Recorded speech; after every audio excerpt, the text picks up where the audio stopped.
We acknowledge the Gadigal people of the Eora Nation as the traditional custodians of their country.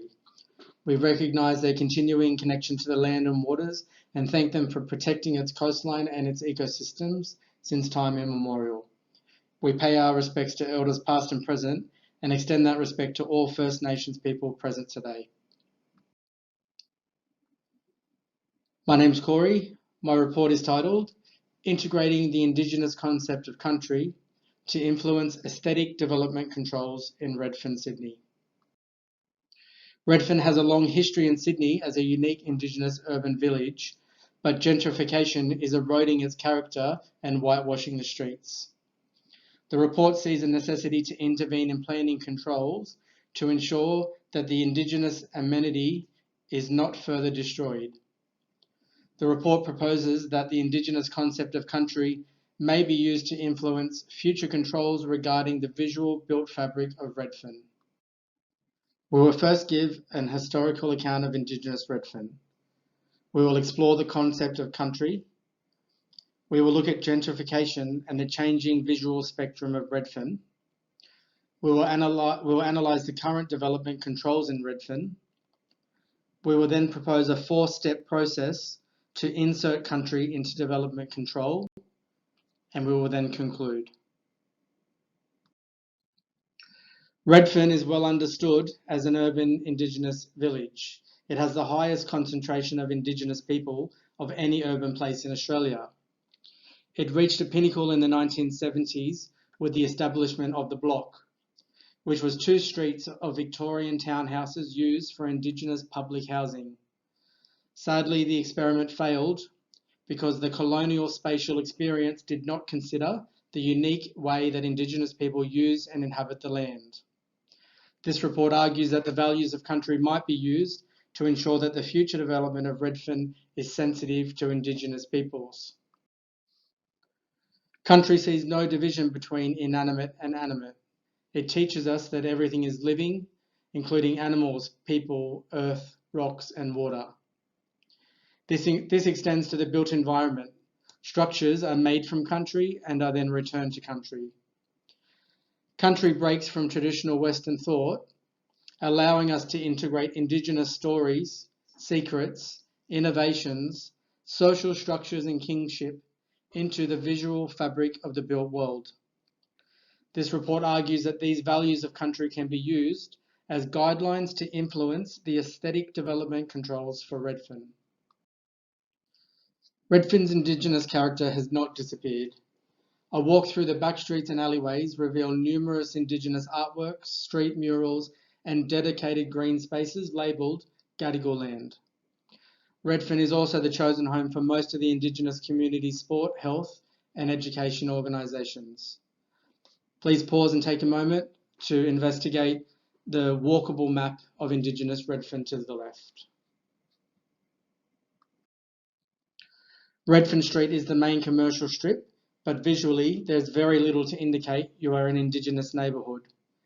Empty shops are being gentrified and filled with trendy cafes, bars and retails for the dominant class. If the gentrification is allowed to continue, where will we find the Indigenous character? Where will be a connection to country? Where will we encounter Dreamtime stories?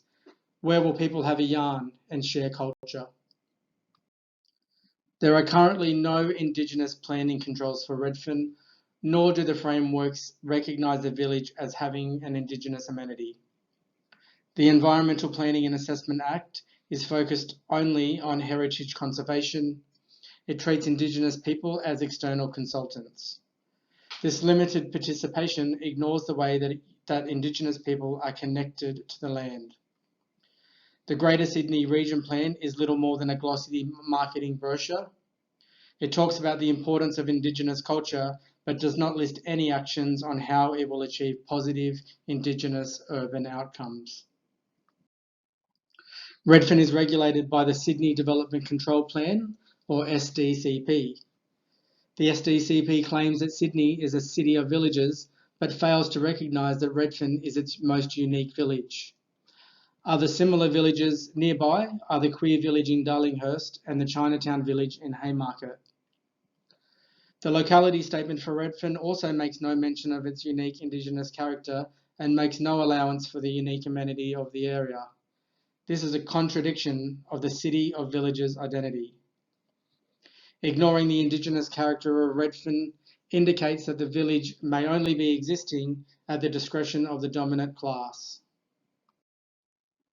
This report proposes a 4-step plan to insert country into development control in Redfern. Step 1 is to alter the language used in the SDCP. Section 1.3 lists the aims of the SDCP, and we have simply inserted the word Indigenous, highlighted in yellow. Please take a moment to read through the aims. Step 2. Use the existing queer village framework developed by the City of Sydney as a precedent.